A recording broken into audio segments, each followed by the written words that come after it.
Welcome everyone to the episode of the L2R2 PlayStation Podcast. My name's Fonzie. I'm joined by my co-host, indie game dev, and beautiful UK man, Callum Monroe. Callum, how are you doing? Yeah, I'm not too sure about that, Well, you got but the lighting adjusted, so yeah, now we no, can see that face. yeah, that's true. Yeah. So, so people will even know even more so how untrue that is. But no, yeah, I'm good. It's Ghost of Tsushima Eve, so it's an exciting day. Yes. Yeah. Yeah, finally, I downloaded it or pre-downloaded last night, and so it's ready to Mhm. go. And that's when I was. That's the reason why I wanted to get that upgrade my hard drive to the SSD, and Yeah. I finally got it working. But man, it was a bitch to just get it all transferred over, and the YouTube videos did Yeah. not frame how hard it was to actually get going. How's it working? Is it noticeably quicker or? It's hard to say. So I got like a 500 gig SSD, and so I have enough room. The OS actually takes like 100 gigabytes out of that. It's pretty nuts. And so Mm, I have enough for basically like 2 games to put on there. My plan was, because I have an external hard drive, like 4 terabytes, to just move games over as I need to. And the game that I'm yeah. playing, I'll play on the SSD, similar to like a PC setup or whatever. But Sure. I put over Last of Us 2 on there, and normally on the standard hard drive, it takes about a minute to like fully go from the menu, like the main PlayStation menu, and load it up fresh. And this time with Hmm. the SSD, it takes about 30 seconds. And it's faster if you have the Oh, game kind of nice. loaded and then you just continue your save. Then it's like 20 seconds to jump in. But it is Sure. Yeah. dramatically faster now. Oh, nice. Yeah, because I wasn't really sure how that would work because obviously they're like like single purpose machines. I wasn't sure if like it would really make much of a difference. Now it's cool to know it does actually.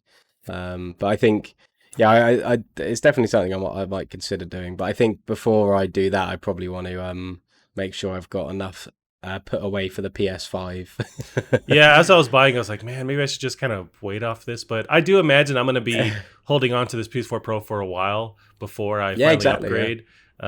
yeah, So yeah, that's why I was like, I might as well do it. I think I waited to yeah, the end of the cycle to actually upgrade this thing, but it's like, I'm going to do it. yeah. Well, I don't know if you've seen, but they've got the like official listings for the PS5 on Amazon now. But it doesn't have like the price or anything on. They're Oh, just like there, like ready to be updated, which is quite exciting. I did not see that. I did see a bunch of, and I thought this was bullshit. But like, Yeah. if you saw online, there was big rumors on like Tuesday or Monday that PlayStation's going to drop like out of the blue, pre-orders Mm, now, and like just watch out for, or it yeah. was Tuesday or something. And of course, it didn't happen. It just seemed Yeah. weird for them to just No. drop it. Like you'd want to kind of build up to that. Yeah. Yeah. I think they're gonna want to like cushion the blow of the price as well with being able to like talk about it instead of sort of just being like it's £3,000. There you go. Right. Yes, I didn't really trust those rumors, but No, I did see yeah, that. but yeah, no, yeah. So it's on Amazon, which is obviously like the thing that means like it's like I always find Amazon's like the thing where like the biggest thing to sort of confirm stuff. Like if it's on Amazon, then it's real kind of thing. So Yeah, for sure. it's sort of on there, and but yeah, it's annoying because you can't like it. It kind of looks fake in a way because it's like there's no like information really on there. Mm. It's just the picture, and then it says like PlayStation 5 by Sony. So it is legit because you can see it there. But like, yeah, it's got no like specification, no description, no price, nothing. So it looks kind of weird. But yeah, it's still pretty exciting. Yeah, no, I mean we're getting super close to it. Like I imagine, within the next 2 months, you'd have to start to lock in pre-orders, and we'll talk about one of the articles is they're ramping up production, so it's getting more exciting. Yeah, Maybe we'll actually be able to get our hands on it, assuming we can afford it. But there's going to be yeah, enough out there. yeah, yeah.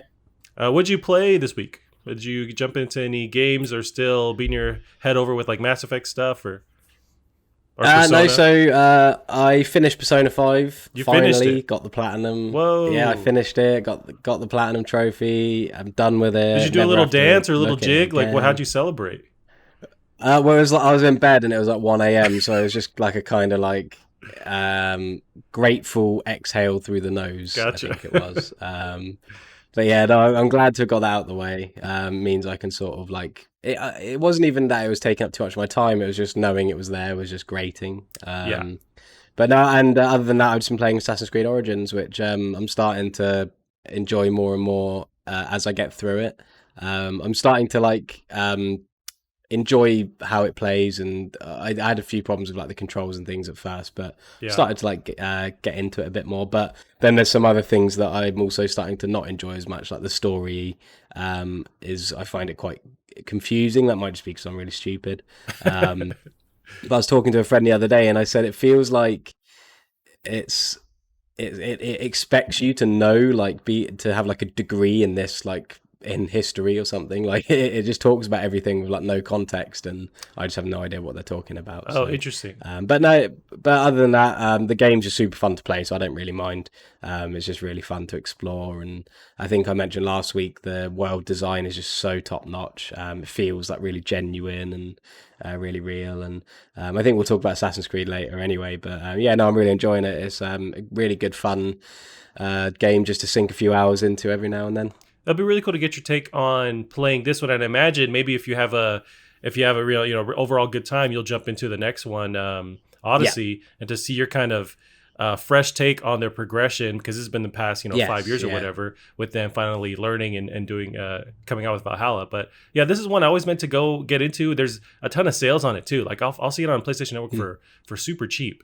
And Yeah. yeah, I do need to jump in. It does look beautiful. I think I do favor Egypt history versus, like, say, the stuff in Greece, which is not too far away Yeah. or whatever. But I think I No. do enjoy that. And it seemed like there's times in, like, boss battles. I don't know if it's DLC, but you fight like mythical creatures too, or like stuff in Egyptian lore. Like you find Mm. these like just crazy boss battles. I've seen footage of that kind of stuff. Yeah, yeah. So I haven't reached anything quite like that yet, but I've seen it in like Odyssey. I know in Odyssey there's lots of that, so I expect it'll come up in Origins as well. But the thing that because you made a good point about like ancient Egypt, so like I wasn't, I'm not, I mean, I like obviously ancient Egypt. I think it's really cool with the pyramids and their temples and things. But and that's what I expected Origins to be about. But Origins is actually set like 400 years in the like ahead of Odyssey. So ancient Egypt in Origins is still ancient. It's like and Egypt in that sort of timeline or in that period is a Greek state, a Hellenistic state. So it's still very similar, like iconography, like the Greek sort of statues and things. But it's quite cool because all of this stuff's built on top of the ancient Egyptian stuff. So it's still like a really unique setting in comparison to Odyssey. But yeah, that's something I didn't expect at all. I didn't think it. I thought it was going to be fully, Egyptian history, but it's actually a period of time when it was mostly Greeks that owned it as a state. So yeah, it's quite an interesting time. But like I was saying, like I didn't even know that existed in history. I didn't even know that that was ever a thing. And yeah, it doesn't seem to explain that. The only reason I know that much, that tiny bit of detail there is because I just googled like the time period it's set in and sort of read up about it a little bit. But yeah, no, it's a great game. I definitely recommend it. And like you said, it's on sale a lot. And I think I got Odyssey and Origins on Steam for like £19 or something, like together, which was a good So you're buy. playing this on So PC right now? yeah, I'm playing on PC. I'm using a controller just because it doesn't feel very nice with a keyboard and mouse. Mostly the combat feels very strange. It's like um, it's like I can't remember what it was now because I've been playing with controller ever since. But it was something like you have to press Shift and X, like so hold down those two buttons and click to like do a special move or something. And I was just like, this sounds like it's much more suited for a controller. Um, but yeah, no. The only problem I have with it is it's a little bit it suffers from a little bit of poor optimization, so it freezes quite often. And but other than that, it's good. It looks beautiful, and yeah, I'm glad I've sort of got it on PC just so I can have slightly better like resolution Right. and things like that. Does it have the 1440p support? Yeah. Oh, So nice. yeah, it looks really nice. I think it's a bit strange because I put it in 4040p and I get about 60 to 70 FPS, so I capped it at 60 just to make sure it was smooth. And then one day it just minimized itself, like I was probably about 10 hours in. It just minimized itself and was being all weird. I had to restart my computer, and ever since I've had to drop it down to 45 FPS and like lower some of the graphics because it's just started running really badly, just for no reason at all. So it's yeah, so there's a couple of problems with that. It's not the best port to PC, but I'm still reaping sort of a lot of visual benefits, so I've got no real complaints. That's one thing I noticed as I've just, I'm a newbie to PC gaming is a lot of weirdness. Like just yesterday, for some reason, I couldn't drag and drop anything on my computer. And it's just my computer decided, like, we can't do this right now. And so I had to restart it. Yeah. I'm just like, what the fuck Yeah. are we doing here? And so it eventually fixed it. Yeah. But there's a lot of little stuff like that where you have all this control, all this power, yet little tiny things will just randomly pop up like that. Yeah. I mean, like I just said, it was like Origins was working perfectly fine, and then it minimized itself, and ever since it's been working worse. And like only on PC could that be a problem. But I'm so jaded from those kind of issues and those kind of things happening that it just sort of goes over my head now. I'm just like, yeah, whatever. That's to be expected. Yeah, that's where I'm at too. Yeah. Yeah, just spending your time playing that then. Yeah. So finished Persona, and I've just been playing that. I actually started Pillars of Eternity as well, the sort of Dungeons and Dragons esque like party based RPG, which is good fun. It's a lot of like reading. It's kind of like a point and click sort of text adventure kind of RPG. It's really cool. I'm really enjoying that. So yeah, I'm just trying to like spend my time with lots of different games that I haven't played before. Creating a second backlog and I have no idea why, but I just am doing that.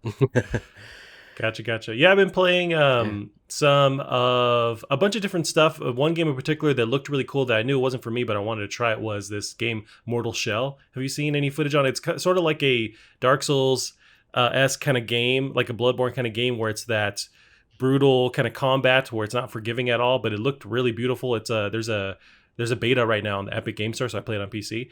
And I was playing that over the weekend. And man, it's fucking hard. And it's not for me. It just kept dying over and over again. But it just looked really cool. It's super scary and like creepy. It's very much like Bloodborne, like with the enemies that you fight. But man, that whole gameplay is just not for me. Like I keep wanting it to be where it clicks, where I understand the gameplay flow or the combat flow rather, and I can't do it. I can't block efficiently, and you really can't hack and slash your way through those games at all. So I ended up just kind of running around the world and trying to survive. But it was a bummer. But it's a beautiful game. I think it is coming to console soon, but the beta was on PC. Yeah, I think I have seen, because I just had to look it up just to see what it was. And is it something to do with like you take over like a body, or like you could take over bodies or something like that? You can, yeah. The whole thing is that like you'll find these shells, and I think that changes like your loadouts, your weapon ability, and so that kind of changes the gameplay a little bit. And then you have this ability to harden, so like you can turn to stone at the right moment to like block attacks. But it seemed like your enemies could do that too. There's a lot going on, and I'm just such a newbie to that kind of gameplay. And apparently, like reading up and talking to my other buddy Gavin, I guess this was even hard for like Demon's or Dark Souls players. So like this is not the one to jump into because it's like for the top notch of that kind of style gameplay. But it just looked really cool. Like I really wish that it clicked with me. Yeah, I think that's the problem. But like I'm the same. Like I like Dark Souls and Bloodborne I really liked, and Sekiro I really liked as well. But yeah, they're just so stressful. Like you just you're just always on edge, and I was always just like ready to like be frustrated, if that makes sense. Yeah. Even before I was even doing anything. So I think that they're just very taxing on certain people, and I'm one of those people. And but the problem is, they always look so amazing. They're always in these such interesting worlds, and so I think like there was the argument for Sekiro to try and make it more accessible to certain people, which I don't think has to happen, but there is definitely an argument for that because these worlds for some reason are just so cool, and I think that the difficulty lends to that as well, that sort of like mystique that they have. But it does look really cool. I can't remember where I saw it. I think I saw it maybe in the PlayStation magazine or something quite recently. So I actually assumed it was really far out. Because I think it's going to be a PS5 game. I think you're right. Yep. I know it's coming out on PS4, but I think it's going to be on PS5 as well. So I thought it was going to be a long way off, but no, that's cool that they've got a beta out. I might give that a go, give it a download, and play it for 5 minutes and turn it off. Yeah, and it's free, so you can jump in.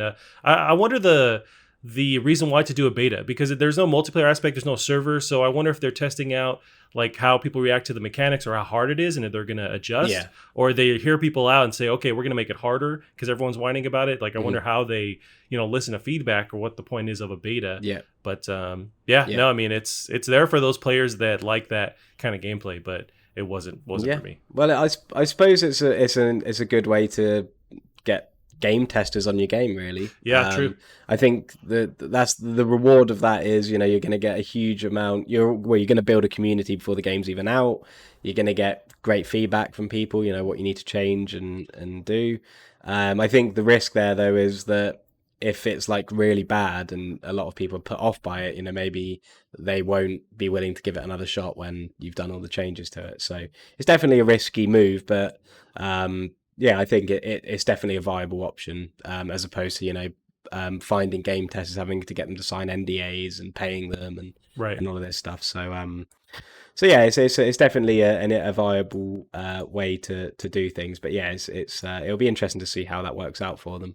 What's the general sort of consensus on it? Do you know, like what do people think about it? I don't. I haven't heard a lot of negativity, but also haven't been listening to like fully what that community wants. But it seemed hard where I think it's right up their alley. It seems like exactly what these people Yeah. want. It seems like they just want to be tortured in a dungeon, and this game does that to you. So Yeah. that's Yeah. it's a success, really. Yeah. But other than that, I was playing a lot of Last of Us 2. I jumped into that and had like a second Oh, win nice. where I was continuing my second playthrough and just having a blast and really like, and I'm at the point where you're gonna play as Abby, and I think I feel way better about it, like jumping into that early point Mm. where before my first playthrough I Yeah. was just like running as fast as I could, just trying to complete it in hopes that Yeah. like I'll switch back to Ellie soon. So I'm now glad Yeah. to like play it again and take a slower time through that hole, because I'm sure there's a bunch of stuff I missed. Sure. Yeah, and also you're like more attached to Abby straight away, so it would be sort of like, yeah. No, I know what you mean. Yeah, I keep meaning to go back to it because I definitely want to see how I react to Abby's sort of first few bits, because it didn't take me that long to get invested into her. But yeah, I'd be interested to see whether my mind's changed about like the pacing of Abby's parts or anything, because some of it did seem a bit slow. So it'd be interesting to see if I still have that feeling about it my second time around. Yep. That's where I'm at. I'm hoping that there's a lot of, all we can do is theorize, but like eventually I imagine maybe that's what they're working on now. They'd have to be working on it now, but the multiplayer aspect of it. I know there's like a certain name for the Last of Us multiplayer factions, I think it is. Yeah. I'm really stoked Yeah. for what they do with that, and I kind of wouldn't put it past them that they really try and bring more story elements into it. Like maybe you pick certain groups that you can align with, and then there's more like single player stuff mixed into that multiplayer. But I'm now just like, because I love that combat, I'm really anxious to like see how it is the second time around with multiplayer. Yeah, I can't wait. The multiplayer in the first Last of Us is easily one of the best multiplayers I've ever played. And it's pretty well known that it was just like a tacked on thing that they did really quickly at the end. So now that they've got all this time to focus on it and flesh it out more, and which I don't even think it needed, it needs. Yeah, I'm super excited to see that. Yeah, it's one of the very few multiplayers that I'd still be willing to sit down and get stuck into today. It's really brilliant stuff. Yeah, no, same here. With the switch gears, I do find myself wanting to try and go back to, with Sucker Punch, go back to Second Son, infamous Second Son, and just see kind of what they've with Tsushima so close. Like maybe I'll do that tonight before it actually launches, just to jump back and see and kind of compare like the changes they've made and how they've grown as a dev. But I really dug infamous Second Son, and even like the Last Light, the DLC. Something about the way you can the fighting mechanics, like the way they built that world, I really dug it. It wasn't as polished maybe as I'd like it to, or like it's kind of janky with how you fight and how you maneuver, but it still overall is really beautiful and works. So I'm interested to see just to compare it a little bit. Yeah. I as you know, I played Second Son just as sort of we started to go into lockdown, really. Okay. For similar reasons, just to sort of play that Ghost of Tsushima's sort of predecessor. And yeah, it's like you said, it's good fun. It looks great, like visually, it still stands up, still holds up now. And it was a PS4, like pretty much like a release game or a launch game for PS4, near enough. Um, but yeah, it is quite shallow in a lot of areas. It's quite repetitive. But you know, it's fun. The world is fun to go around and clear up things on the map. It's good fun in that way. It looks great. The combat's all right. It's quite fun, but yeah, I think it's going to be interesting because Ghost of Tsushima just looks completely different. Yeah. Like if there's nothing about Ghost of Tsushima that has Sucker Punch's identity from what I've seen. Um, Unless it has like a kind of mediocre story, then I suppose that's that's their identity. That Yeah. I think they do normally fall short in that area often. So it'll be interesting to see whether they've sort of stepped that up this time around as well. Yeah, and I was But I don't know if you've heard about the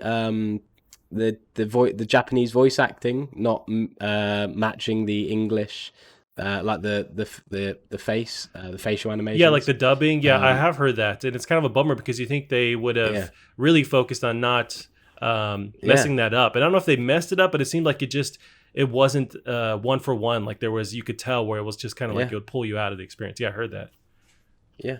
Well, because when we watched the state of play, um, because they like said, oh, and you can play it in Japanese, and they like put the Japanese voiceover on, and I even said then like that looks like completely That's awful. true. And I wasn't sure at the time whether there was like a delay on the stream, so it was just like a little bit.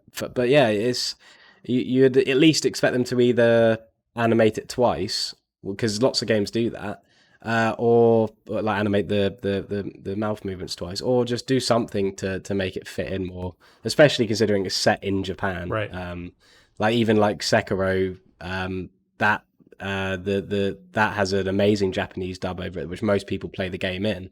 And yeah, it's just a shame to see that. Really, I think that is definitely a ball drop in that sort of department, I'd say. Yeah, I know. Especially for me, I think I did, and I think I still will try it maybe the first half and see how it goes. But I do want to Mm. try it, and I don't know if you can switch back and forth, but I want to try with that Japanese voice cast and as the original way to play it, like with the subtitles just in English. But like I want Yeah. to experience this as I'm watching, or like kind of pretend I'm watching a samurai Mm. Japanese movie. Like I'd want to. I don't know if I'm going to go with that Kurosawa mode, but I do want to Yeah. try and experience something that's more like just actually Japanese. But and Yeah. I don't know if I'll be able to match and see like, oh, the voice animation or the facial animations don't match it as much. Yeah. Maybe I won't be pulled out of it.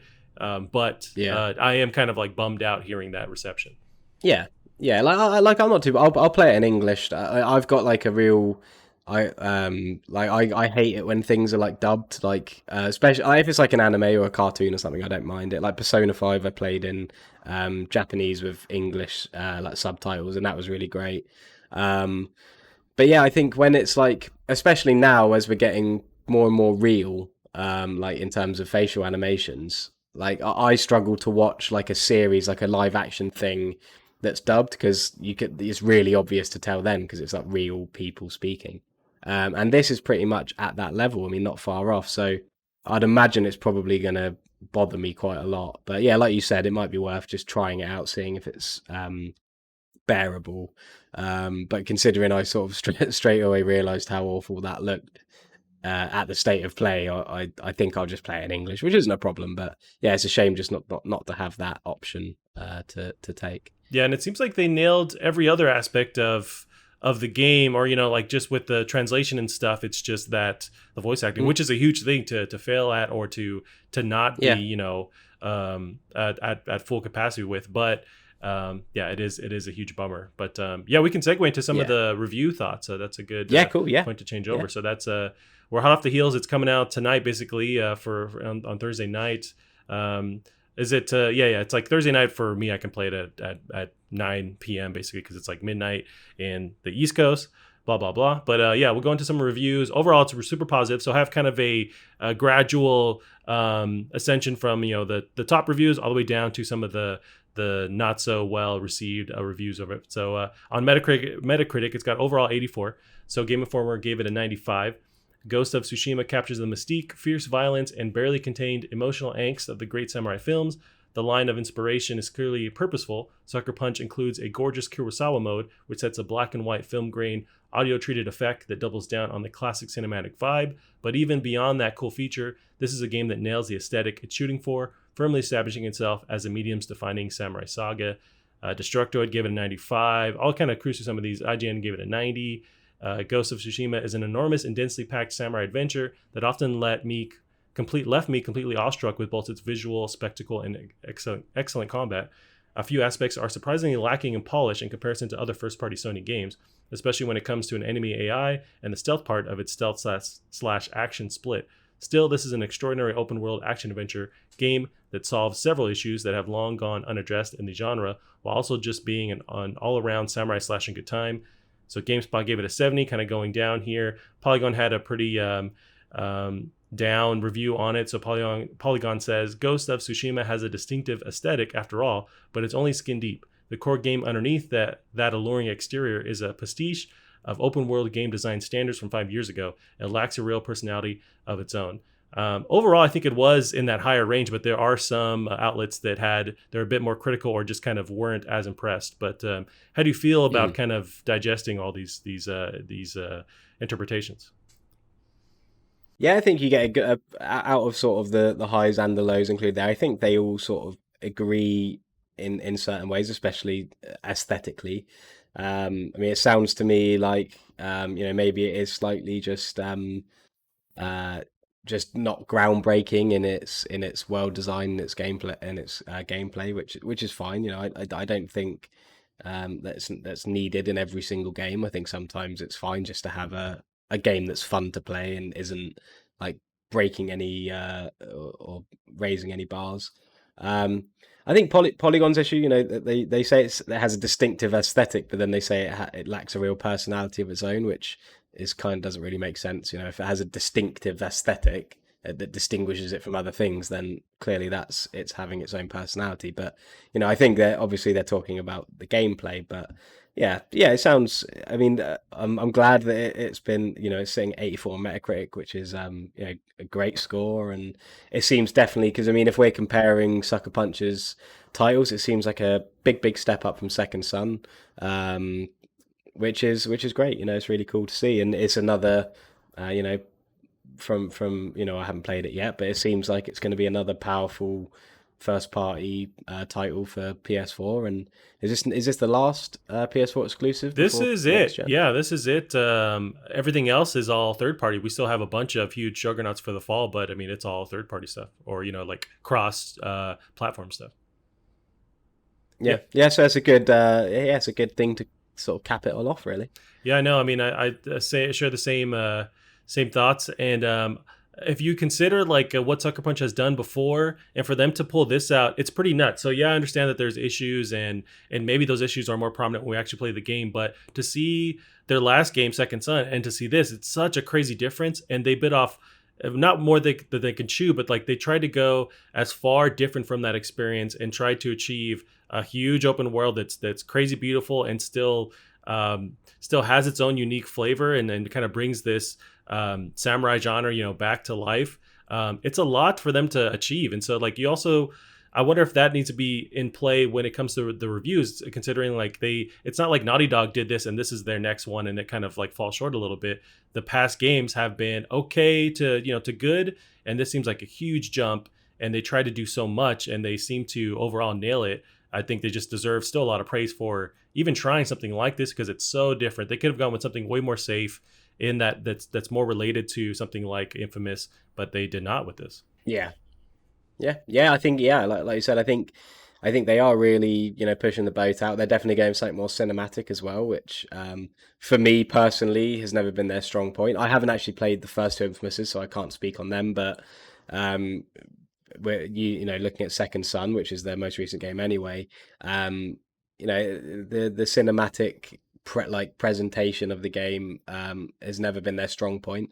I think just visually in general, like just having nice visuals and a lot of attention to detail in that area is something that they've always done well. So it's not a shock to see that Ghost of Tsushima's evolved on that and really, really improved on that. But yeah, I think you have to compare it to previous titles and to look at how they've taken their strength of presenting their game and made it into, you know, one of the top things that all these reviewers are saying is really great. Um, and even yeah, if even if the gameplay isn't anything new, it still sounds like it's an improvement on Second Son because you've got people singling out its combat, you've got people singling out certain aspects of the world exploration, which isn't something you could do with Second Son. It was very, you know, there were tons of games that did pretty much everything better in that respect with that. So yeah, I mean, it seems like a vast improvement on their previous work, which is all you can ask for, really. Yeah, no, I mean, I share that same idea. It's very crazy to. This game is already so beautiful, but I find myself wondering, like, how would this look on PS5? Like, can we even handle that Mm, level of fidelity? And really, like, yeah. another thought I have is that they've pretty much been able to succeed with the Ghost of Tsushima. I would say this is now a full blown franchise. I'm assuming it ends in a way that they could Mm, keep it going, or maybe they could do a prequel. There's something here where they could for sure continue this on. So this is another yeah. franchise on their hands, and it's just amazing to see them come out of the gate with another success for Sony to just keep going in another direction with a huge franchise like this. So it's just like Guerrilla did with Horizon. They took a chance, and now they have a full blown Yeah. franchise. Yeah, exactly. Yeah, yeah. It's just it's exciting, just in every way, really, because you know, I think everyone loves that contemporary sort of Japanese setting as well, especially visually. So yeah, I'm really looking forward to giving it a go. I'll get it pre-downloaded tonight. Maybe I'll do a couple of hours at midnight, see how long I can keep my eyes open. But yeah, no, tomorrow I'll be smashing through it. I mean, I've heard it's what 40 to 60 hours, I I think think. so. One of the That's tweets what I I've had heard. seen, Yeah, they were saying that, like, yeah, it's like 40 to 60 hours, but it's even longer for the amount of time that you stop and take pictures in the photo mode because it's so beautiful. You yeah, find yourself doing that a lot where it yeah, extends the time further. But yeah, I've heard the same yeah, things. yeah. So it's going to be a long one. So Yep. I don't know when we're. I mean, if we, I think we're going to do a spoiler cast on it probably. I don't know when that will eventually be ready to go, but you know, I'll try and rinse through it as quick as I can. Yeah, I mean, I would say, take your go at a natural pace. Maybe it takes us 2 weeks or whatever to go through it, but we'll see. It Yeah, does look like there's a yeah, lot of content here. I do find it interesting to kind yeah. of compare them, Sucker Punch rather, to Naughty Dog, where Naughty Dog's able to, at least this current gen, they would piggyback or flip flop between going to learning from Uncharted and then taking that over to Last of Us and then going back to Uncharted and then taking those same Mm, ideas.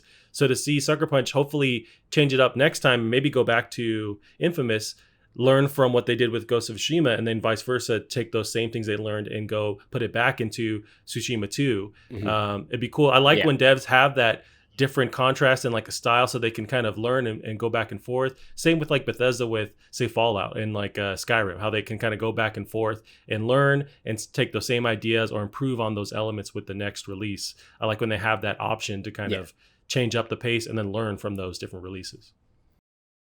Yeah, yeah, it's always cool to see a studio like challenge themselves, and especially when it you know, works and they pull it off. I think like a sort of example on the other end would be like with Bethesda when they sort of took that risk to with Fallout 76 Yeah, and yeah. they That one sort of didn't work fell out, flat on but their face. But I mean, yeah, but I mean to be fair, that seems to be on the way up. right.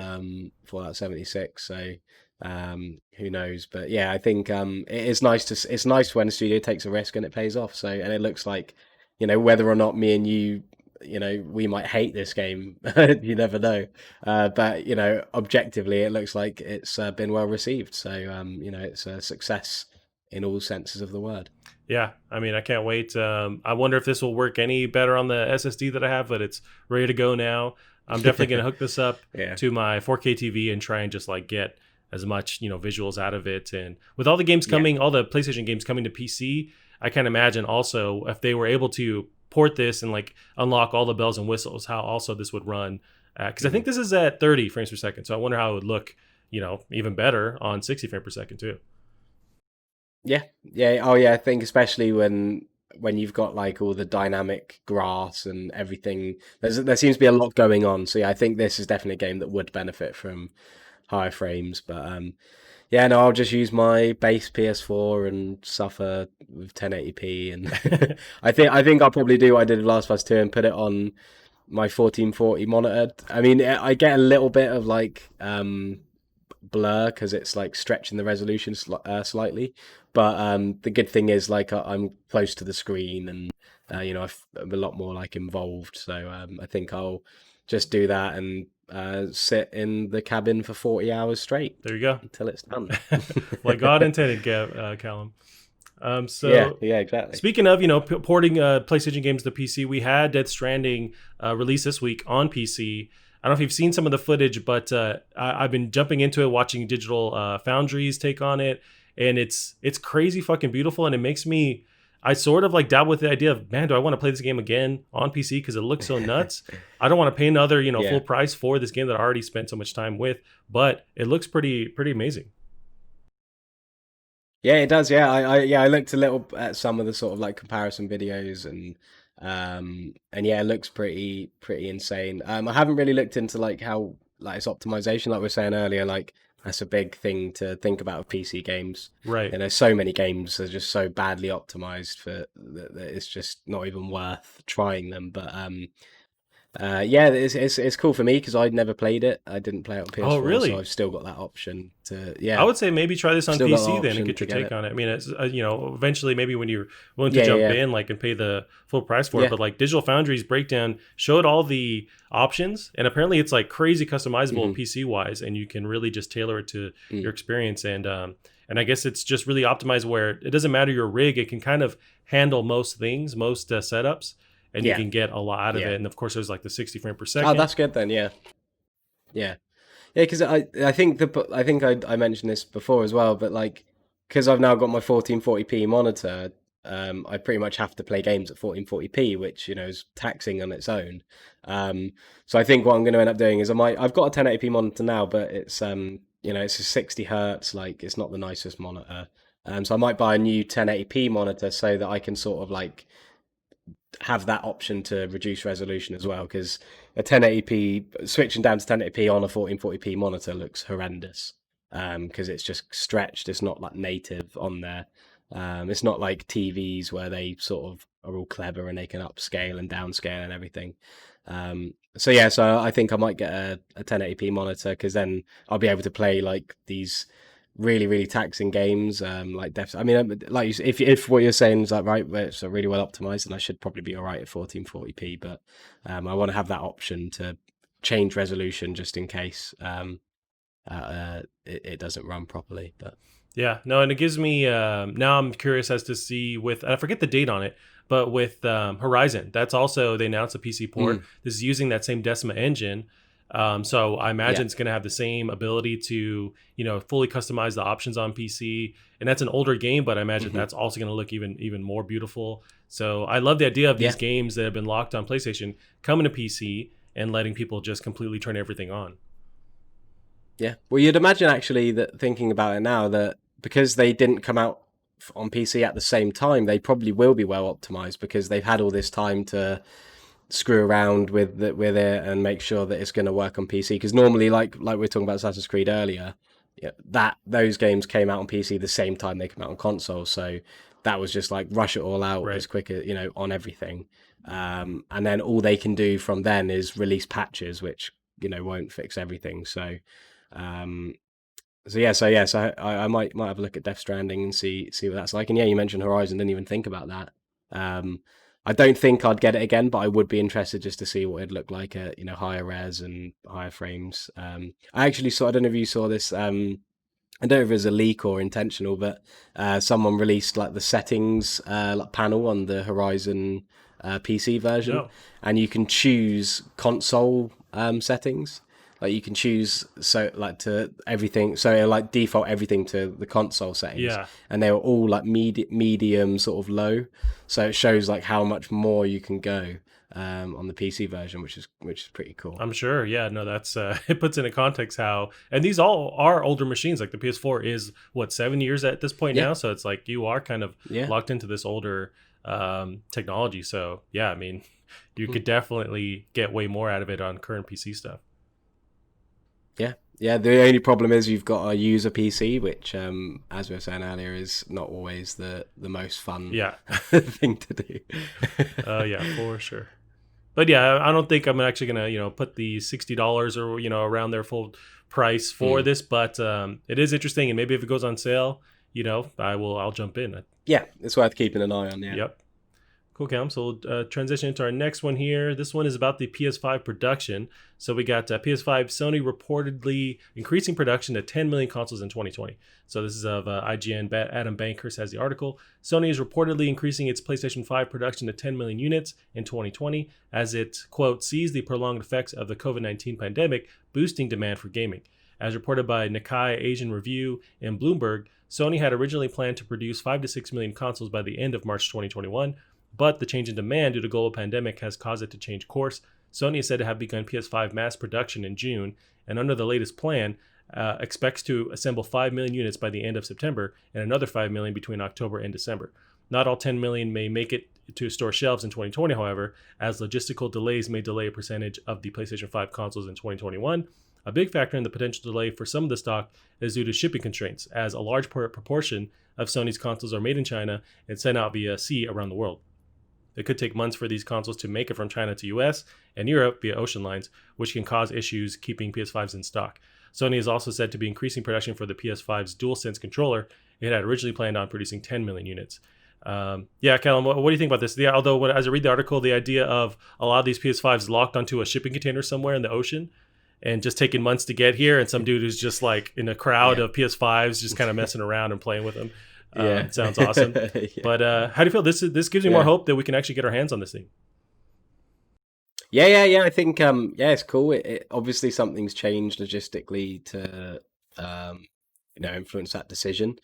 Yeah, I mean, I think I was always gonna pre-order it as soon as I could anyway, just in case, because I'd hate to not have one day one. But no, yeah, it's really cool. It means that that people they're not necessarily going to go down that route of that Nintendo always go down, where they purposely hold back production so that it makes it more attractive. Because I think it's a clever move. I mean, it clearly works for Nintendo. But yeah, it's just kind of like annoying, like especially like when the secret's out, like you know why they're doing it. Yeah. It doesn't have that same effect. Yeah, no, that's cool. It's nice for them to just be normal about it and just put them on shelves as many as they can. Now, I wonder within that article they mentioned Sony expecting a bigger demand. Is that because maybe I don't know, wonder if that gives us any idea on the price. Does that mean that the price is actually going to be something that people can afford, more like a $400 range, 450, and whatever that translates to pounds? But like, I wonder if it's going to be a cheaper thing than we thought, so that more people are going to be able to jump in and they're going to have a higher demand versus that huge Yeah. price tag that maybe we feared, and less people are going to jump in. I wonder if that gives us an idea on what they're going to end up charging for this thing. Yeah, I mean, it could definitely be that. I mean, it could also be their sort of gauge on the reaction of when they revealed the console. Because before that, it was very up and down, wasn't it? Everyone was getting pretty frustrated that they hadn't shown anything. Getting worried. Nobody enjoyed the Mark Cerny Power Hour thing. So it was all sort of looking a bit, sketchy in that respect. And then when they revealed it, everyone was like, "Oh yeah, I'm completely on board." So it might just be them monitoring that, seeing people were a lot more positive about it. Maybe they were expecting or just gauging the negativity and thinking, "Oh, we'll lower production or whatever." So it could be something to do with that. But yeah, hopefully the price is manageable. You'd hope that the fact they've built it like big so that it's got like good thermals and things, you'd hope that that is actually an indicator that it's going to be cheaper, because they've gone for just airflow rather than something sophisticated to keep it small and compact and still cool. So you're hoping that they just opted for a bigger shell to reduce cost on researching thermals and things like that. So yeah, I mean, it's one of those things, isn't it? We'll know when we see it. It's all speculation at the moment, but yeah, I mean, I would be surprised if it was cheaper than £500 or $500. Just because I think that's a completely fair asking price for what we're getting. I think it's even quite cheap for what it is. I mean, it's not cheap in the grand scheme of things. I mean, that's a lot of money, but like we were saying, I think last week about mobile phones costing like at least 1,000. It really isn't that expensive, especially when those exact same payment plans exist for games consoles that do for mobile phones. So yeah, I mean, I'm still expecting a pretty hefty price tag. Yeah, I think me as well with that. But yeah, you have a good Yeah. point with them going with that larger size, and maybe it's been said before, but yeah, they don't have to settle or like make as many custom made parts to get it smaller and get these like smaller cards Hmm. and whatever chipsets to fit into a smaller box. They can kind of get maybe somewhat, off the shelf kind of PC parts, not necessarily, but like they Yeah. get stuff that isn't as Yeah. customizable or custom made that can fit in there and would reduce the price as well on top of that.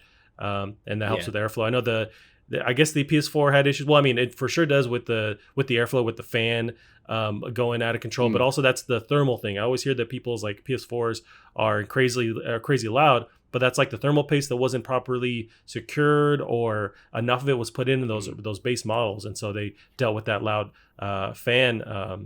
The loud fans in general. So this is them hopefully Yeah. combating that. But yeah, I Yeah. wonder Yeah. what this means for the price with the size of this thing. Yeah, yeah. I think like the loud fans is it's annoying, but it's nothing really normally to worry about. It's the same as like when your PC fans start whirring and things like that. It's just they only kick in because things are getting hot. So if they're loud, it means they're working, which is always good. And I imagine the PS5 is going to be loud as well. I doubt that's going to be something that. When they say, because they said that it's larger for thermal reasons, didn't they? And I doubt it's larger so that it can be more quiet. I think it's just larger so that there's more airflow. It can keep the internals cooler, less chance of overheating, all of that. Because these things are going to be running hot, so there's going to need to be some good cooling, good airflow. But yeah, I mean, for because it's single purpose, I think it's fairly straightforward to make sure that there is like a very effective airflow going through it, because it's going to be the same um, thing. I mean, with PCs, you've got different shaped cases, different like exhausts, and different places for air to come in and out. Um, so I think, yeah. So I imagine that its larger size is just to show that it's not going to be that sophisticated in terms of that, and hopefully, yeah, like you said, it's going to be a lower price because of it. Yeah, here's hoping. But yeah, I think you have to Yeah. imagine we're super close from an actual price announcement, and then the opening up the floodgates to actually reserve it. I would say maybe we're in July now. We think like August or what, end of July? Because I know Xbox has their first party event in July, and there's people theorizing, do they wait till after that event? Is Xbox going to have their pre-orders at that first party reveal event that they have in July? Are they going to wait? And everyone's kind of waiting for the price, Mm. for the shoe to drop. But it's got to be and we keep saying that, but we're got to be super close to actually getting a price nailed down. Yeah. Yeah, for sure. Nice, Cam. Well, all we can do is wonder and hope, and we'll see what happens. But our next one here is interesting. It's so this article or this news, it's like, I don't need it, I don't want it, but we'll get into it. This is the news on an Uncharted movie. I guess it's finally starting production. So the article here is from Destructoid. Chris Moyes has article. Cameras are finally rolling on Sony's Uncharted movie. Several years and seven directors later, it appears that shooting has actually really finally begun on Sony's big screen adaptation of Naughty Dog's popular adventure series Uncharted. Originally conceived way back in 2009, pre-production woes have plagued the Uncharted movie at every turn. Clashing schedules, casting issues, a revolving door of directors, and the ongoing COVID-19 pandemic have all hindered the process to get the Nathan Drake story up on the silver screen. But the Instagram account of Tom Holland suggests that the players are on set and that the cameras are now rolling. The Spider-Man star posted a simple image of his seat set emblazoned with the word Nate. The 24-year-old actor has been cast as the death-defying adventurer in a story that will tell of Drake's formative years, learning the art of tomb raiding under the watchful eye of mentor Sully, who's played by Mark Wahlberg. Also set to star as Tati Gabriel as Elena Fisher, Sophia Ali as Chloe Frazier, and superstar Antonio Banderas in an unannounced role, expected to be the film's antagonist. Zombieland double-tapped producer Ruben Flesher is cemented in the director's chair. probably literally at this point. Uncharted is now tentatively scheduled for release in July 2021. Callum, how do you feel about this? I don't think we need a movie, but it is being made. It's happening. Mhm. Yeah, I'm gonna be really hypocritical here because I think I've said before, especially with Last of Us, that I don't like games that get turned into films. But for some reason, I'm super excited for this. Ah, I don't know why. I think it's great casting for a young Drake. I think it is. I think that is just perfect casting. I think he already has those kind of mannerisms, and I think he could really tap into that. I think it's a part of Uncharted that hasn't been explored that that's much, true. save for the few levels of Uncharted 3, and the Uncharted 4 bits, but I think they're even further back. I think Mark Wahlberg is actually a really great choice for young Sully as well. Yeah, I'm just really excited for it. I think it's just such a fun story with fun characters. I think, it's not, Last of Us is so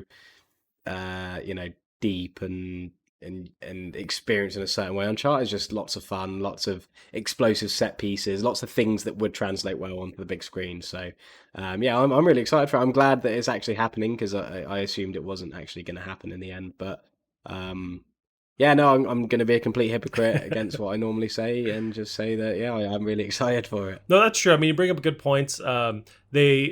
I guess initially I thought, man, this Tom Holland is too young to play Drake, but they are taking place before the movies. It seems like they're showing him, Mhm. learning his abilities and that kind of thing. That kind of turned me off when I first had seen this. But you're right, and they could tap into that stuff that isn't in the games.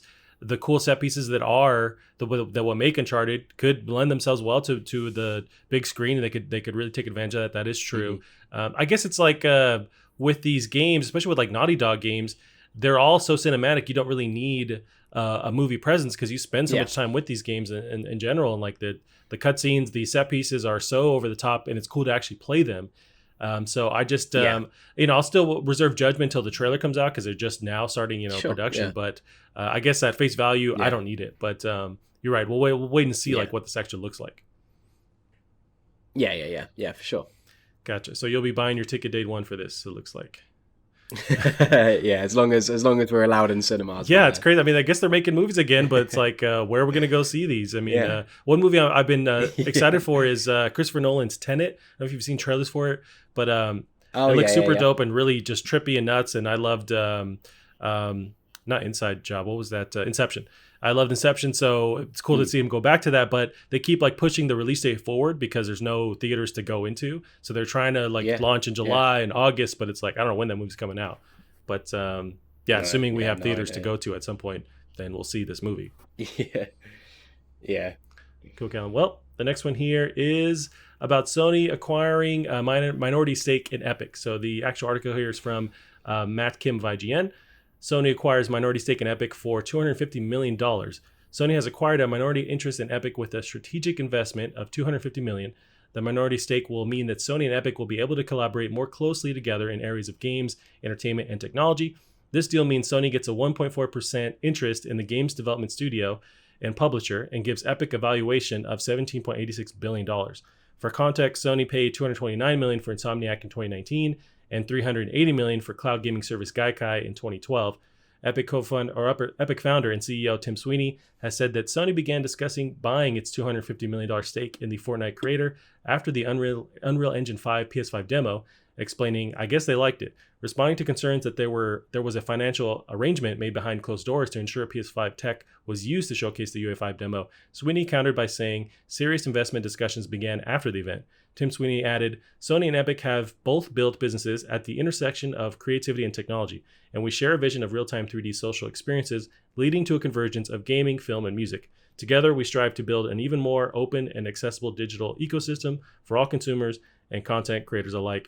That's a lot of like publicist jargon right there at the end. But Mhm. Callum, this seems huge. What do you think just overall of this idea? It seems like a lot of money to pay for such a small percentage in Epic, but I guess we can theorize like what would they be getting and what are some of the, what are the reasons why to jump in this late, with Epic?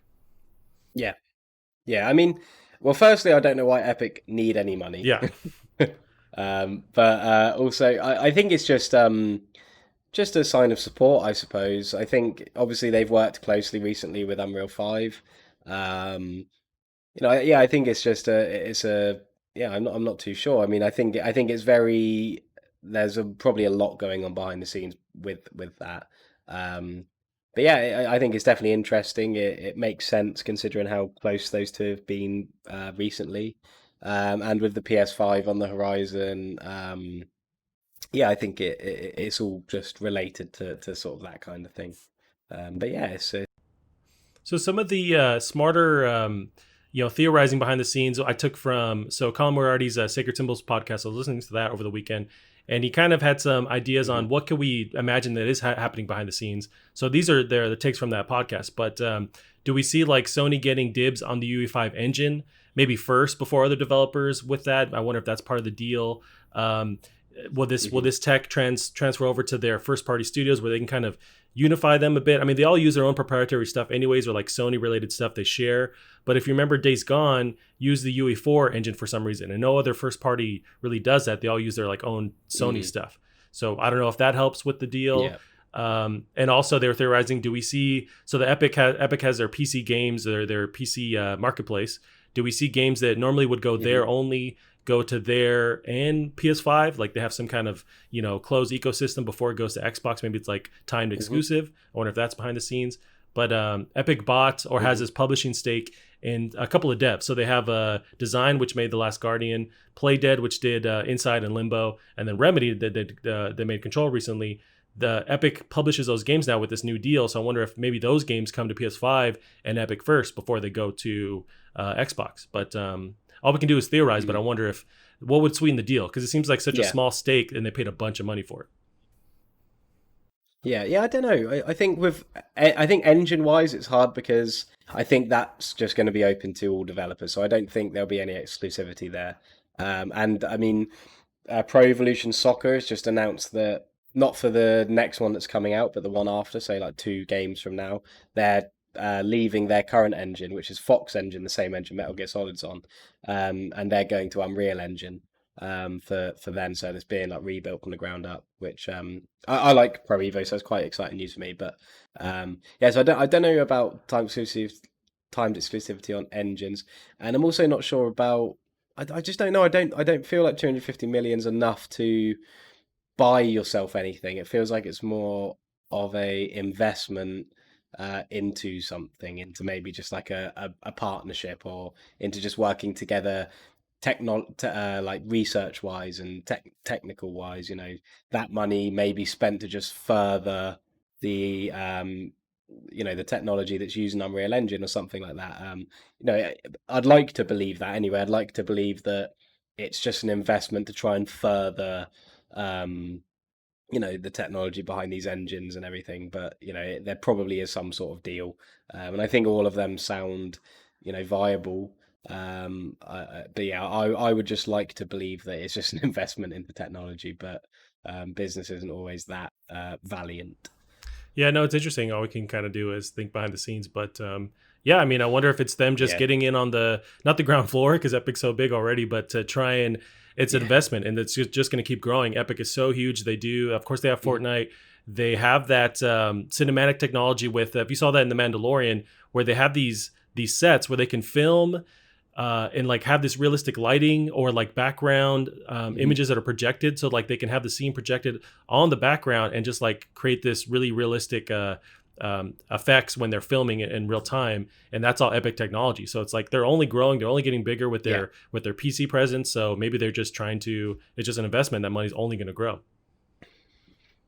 yeah, yeah. I think that could certainly be it as well. I mean, their investment is going to grow hugely. I mean, I suppose it's kind of like when people buy shares in things. I suppose Sony are just, they could just be buying shares in Epic just to, as it's a safe investment. They're going to see a good return on that. Yep.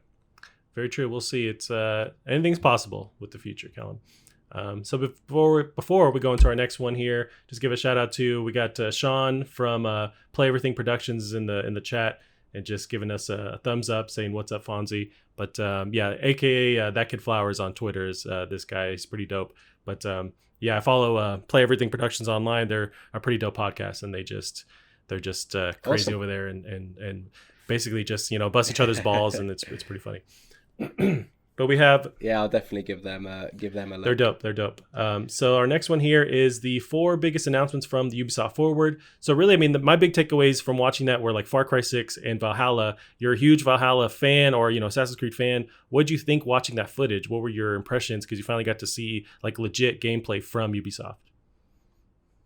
Yeah, so obviously, like I've only just got like back into Assassin's Creed with Origins, and I'm enjoying it. And with Valhalla being set in a setting that I'm particularly fond of, and only recently as well, like I've been consuming so much material that is around that setting of like the Viking invasion of England. Um, I think it looks absolutely awesome. I think it looks um, just brilliant, and I think the more in depth gameplay that they gave, because I watched Ubisoft Forward this morning, um, and there was sort of 2 lots of gameplay. That at the post show gameplay was even more in depth, and it just seems just great. I think it's they understand, similar to how it seems in Origin. They understand the setting they're in. They understand how to base the game around that, how to base the quests around that, and there seems to be a lot less filler. It seems like everything is just has a reason behind it, and yeah, I think it looks great. I think the only thing that I noticed was the main character's facial expressions were extremely like bad, like Mm, really, really not good at all. But again, I don't know whether that's just because it's a work in progress or sure. anything. But yeah, that was like strikingly awful. Everyone else seemed all right. It was just the main character. So I don't know what's going on there. I don't know if they've got like a few things to add in there or change up. But no, yeah. I think now I've got a lot more of a sense of how it's going to work. I don't think it's actually at all like Origins. Again, I haven't played Odyssey, so I don't know how much it borrows from that. But it seems like there's a lot of new stuff. Like um, your health constantly goes down. You have to like eat. You have to feed yourself. It looks like you're going to have your own settlement that you've got to build, um, and one of the really cool things I saw about it was that they've changed how weapons work.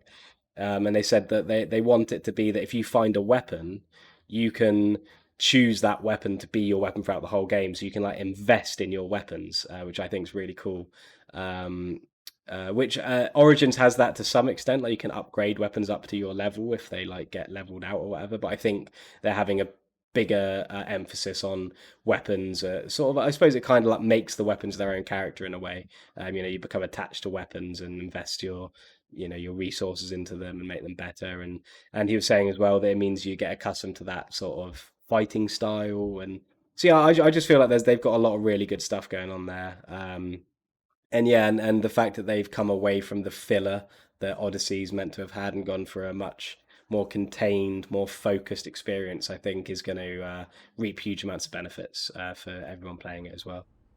Gotcha. Yeah, and I'm super overall positive from seeing this extended gameplay. I think it looks really, really great. So there's some of the criticisms, and that was early footage apparently that had leaked, a couple weeks ago. But I think this looks great, especially considering it's an open world. I don't know if, Hmm. and that's always the trouble with like open world games that are transitioning to the next generation. I don't know if this looks next gen to Yeah. me, but I don't know if they actually confirm like where we're seeing a PC build or a PS4 build or something like that. But I'm interested to see what this looks like fully unlocked on, say, like a next gen console. Maybe it'll just look more like the Yeah. PC version. But no, it looks dope. I did notice there's a weird point, not a weird point, but like just it shows how much I don't know about this historical setting. But they show you as you're reaching an encampment that you can take over and basically make your own camp there. But they describe the Hmm. other people there as the enemies. But really, you're the Vikings coming in and Hmm. taking over places that are already established Hmm. by Europeans, right? Like you're just Yeah. or people in England. So it's like to call them villains Hmm. is weird because like they're just living their life, and you as the Vikings come over and take over their shit. It seems kind of weird for them to Yeah. label it like that. But Yeah. Yeah, I think that's something that one of the like creative directors, I think it was creative director said that just before they started the gameplay was that they want to show a different side to the Danes and to the Norse, to these people who went Viking and came to England, because really they the problem is Denmark and Norway where they come from. There's no land to grow fat on. There's no land to farm, so it's a difficult place to grow up and have families and raise children and everything. So that's where they go Viking, which means take a ship and raid, um, get money, get plunder, and then go from there. So it's kind of like a necessary evil in a way. They need to find somewhere to grow and live and settle, and to do so they need money, they need land, and because of their culture, they worship like Odin and all of that, who through their religion it's very much you're there to entertain the gods, so that they're a lot more loose than Christians, who obviously the Anglo-Saxons were, who are very law abiding and do everything for their god and everything. So it's definitely a product of its time in that respect, like morally. And I think that's where it's going to be so interesting is, you're going to get to see this different side to the Northmen who were Vikings and everything, because really they were just doing what they had to do to survive and grow, and they just wanted land where they could live and prosper, really. But no, I'm really excited to see how they tackle that, because that's what like the Last Kingdom is as well. Like it really delves into that sort of side of they're both kind of bad people. Like the Anglo-Saxons were awful. Christianity at the time was extremely raw and uh, very bad as well. So there's not really a good or a bad side. They both just have their own culture and their own way of living and everything. So it's definitely a really interesting setting morally to put things in. And I think I don't know if you saw like where you get to like make choices. So there's a part where you're helping an elderman who's about to be lord of East Anglia, and you kill this or you beat this Dane in a fight who's like taken over and is like ravaging the lands, and this elderman who's a Christian says, "Oh, he needs to be trialed, because like under God, because that's how we do things in this country." But because you're playing as a Viking or a Northman, you want to send him to Valhalla. You want to kill him, give him the honor that these people like. So you have to make that choice. Do you side with the Christian and go by their rules, or do you go by your own culture and your own rules and kill him and send him to Valhalla? Because in a way, it's extremely dishonorable and disrespectful to a Viking or to a Dane to not let them go to Valhalla and subject them to prison, or if he gets like hung, he won't have his sword in his hand, so he won't go to Valhalla and things like that. So there's going to be a lot of moral grey areas that I think is going to really do well in that sort of game. That's pretty dope. I did not realize that. With that choice that you make, do you have your Viking buddies with you to where your choice also influences how they see you too, or is it more of like the protagonist's like own dilemma dealing with wrestling with these options? Yeah, so I think it's more the protagonist's dilemma. So I'm not sure what the consequences of these choices might be. It might be that if you say no, you won't get this guy's support later on, or if you say yes, then you might lose the support of some of your Viking team, but you might get some of his or something.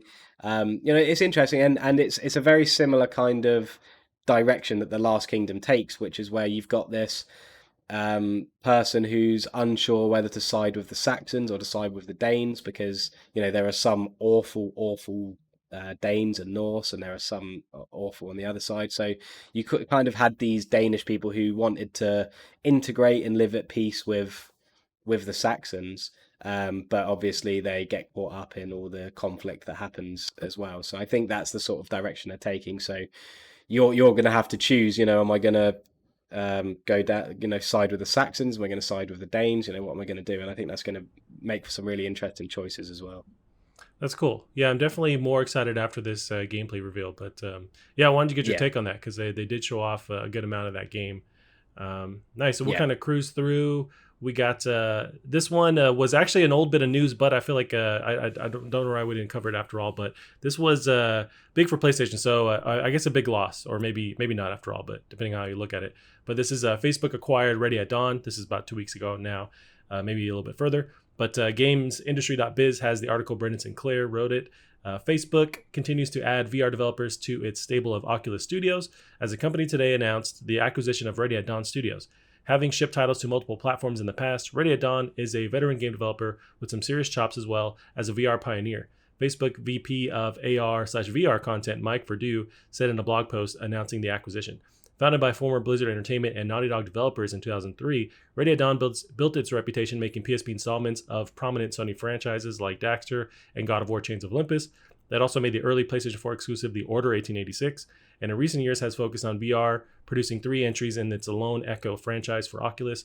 A 4th game in the series, Lone Echo 2, is currently in development. Callum, what'd you think about this? So this is a pretty good get for Facebook, and it was never a first-party studio with Sony, but they had such a big relationship with them, and then the order kind of fell short when it actually launched on PS4. But do you think this is a big loss for for PlayStation, for studios to work with PlayStation? Um, uh, I mean, yeah, I suppose in a way. I think the order was a cool idea. It was really boring, but like it looked great, and it was like in a cool, really cool. It was a cool idea, like this sort of dystopian, Jack the Ripper sort of time. Um, so yeah, I suppose it could be a problem because I always wanted to see a sequel to The Order, so we might not be getting that. But it's cool to get these big reputable studios working on VR as well because I like I don't use VR that much as you know, but I like the idea of good studios supporting it. So yeah, I mean it's a loss in some way, but it's a win for others. So. I wonder if Sony does own the rights to the order or that property, or I wonder how that deal works because they are their own studio, but maybe because it was a PS4 exclusive, I wonder if they own the any preceding sequels on it. But that was such a cool idea with the order. I just wish that it wasn't as boring, but it looked crazy, just crazy awesome how for next gen, for being a very close to launch PS4 title, it showed like what this console could do. And so I was always hoping, at a left wing, they would show like an Order 2 for PS5, and just to show off now once again what can happen. And they learned from some of those places where they fell short with the Order. But I guess we won't see that after all. Yeah, no, yeah, it's a shame, but yeah, I mean, it's that they're a great studio, and I'm sure they've got some good talent to work on this Oculus stuff. Yep, I agree. We'll see. So we got this one we'll end on is just pretty big news as comparison to against what Sony's doing lately. But this was today. This is this morning. Xbox Game Pass and xCloud is going to be combined. So I have the tweet here originally announcing this from Xbox's Twitter account. Excited to announce that Xbox Game Pass and Project xCloud are coming together at no additional cost starting in September. Play games like Halo Infinite when it launches this holiday, whenever and wherever you are. So the actual details here are from their blog post. Finally, today we're announcing that September, in supported countries, we're bringing Xbox Game Pass and Project xCloud together at no additional cost for Xbox Game Pass Ultimate members. With Cloud Gaming and Game Pass Ultimate, you will be able to play over 100 Xbox Game Pass titles on your phone or tablet. And because of Xbox Live connects across devices, you can play along with nearly 100 million Xbox Live players around the world. So when Halo Infinite launches, you and your friends can play together and immerse yourselves in the Halo universe as Master Chief anywhere you go across devices. Cloud Gaming and Xbox Game Pass Ultimate means your games are no longer locked to your living room. You can connect more than ever with friends. Okay, some of this is PR stuff, but the basic idea is they're combining them at no charge, which is pretty nuts. So a Game Pass Ultimate on PC is $14.99, which is 12 pounds over there roughly, and Game Pass on consoles is about $10, £8 over there. And in comparison to PS Now, which is the same kind of streaming service, I don't think it's as fleshed out as Game Pass, or as xCloud. But it's $4.99 per month in the States, $4 in pounds. But it's a pretty big combination, and I'm loving that they're making these moves. But how do you feel about this announcement?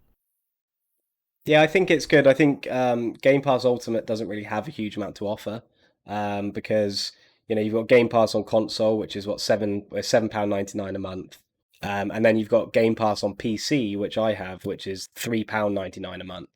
So it's really, really cheap on PC. And then Ultimate, you get both. But I think that's aimed at very niche people who play Xbox and PC, which I don't think a lot of people do because you can get all of these Xbox games on PC. Um, so yeah, I think it's a really good way of fleshing out what Ultimate gives you, because it's certainly something that would make me more keen to pay a little bit extra to get it. But yeah, no, I think it's a good idea. I think it's a great idea. I think Ultimate's like like 11.99 in the UK, which is like way more than I pay for just PC. So for that jump to be worth it, it's good that they're adding something else on. If there was like a xCloud app on my TV or something, then I'd be all over that. But I think for now, for me personally, I don't really need it, but it's definitely a good thing to add on.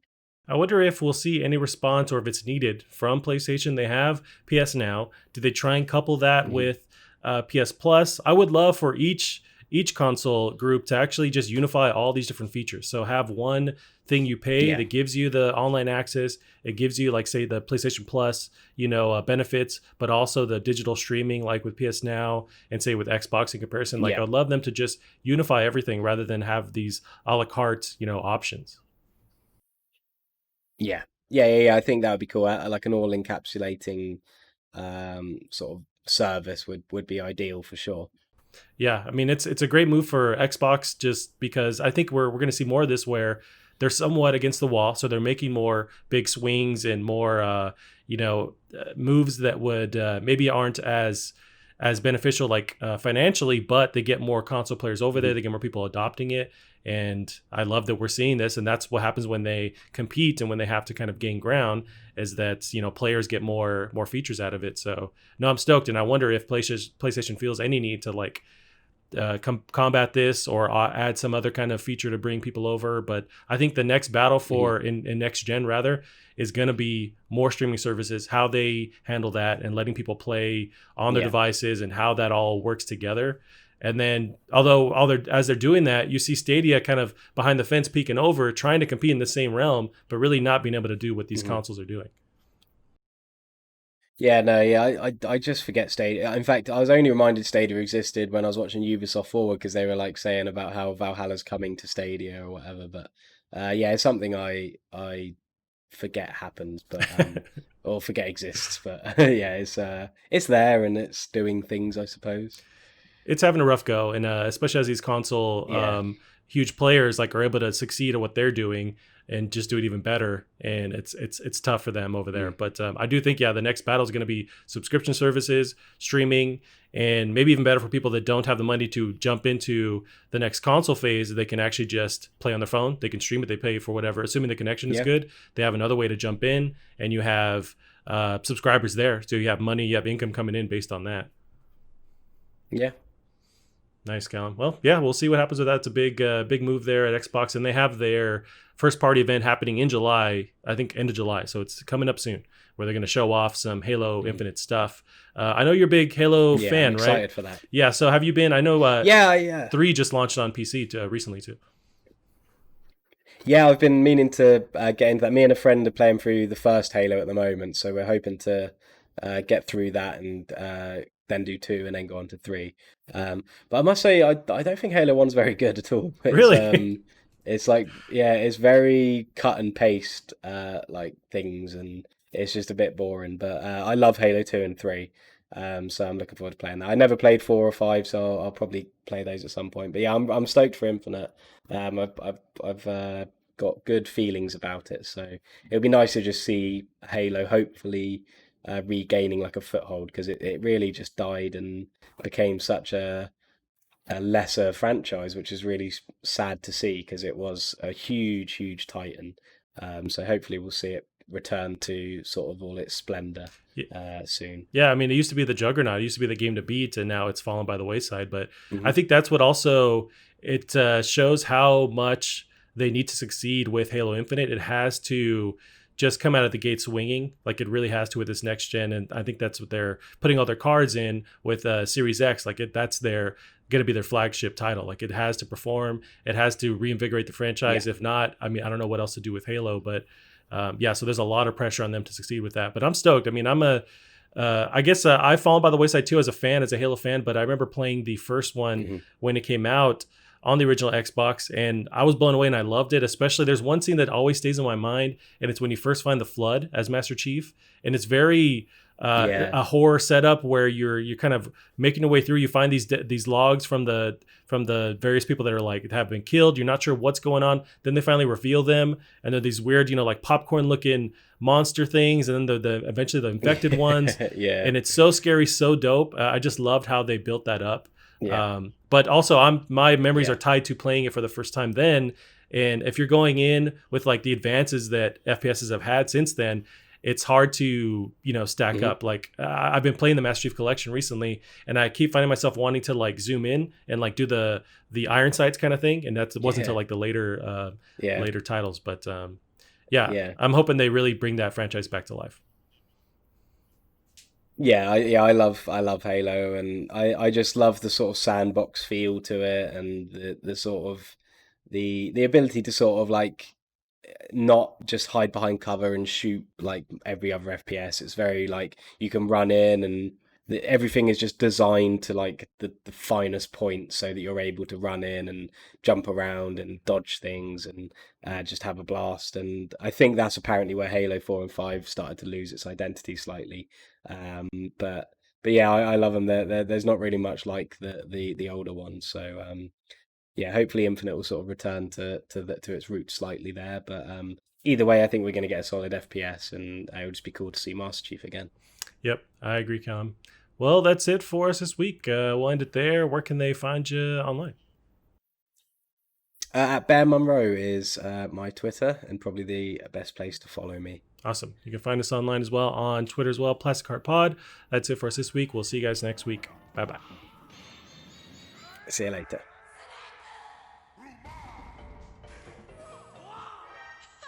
You're too late. I've already summoned Meteor. Okay, let's go.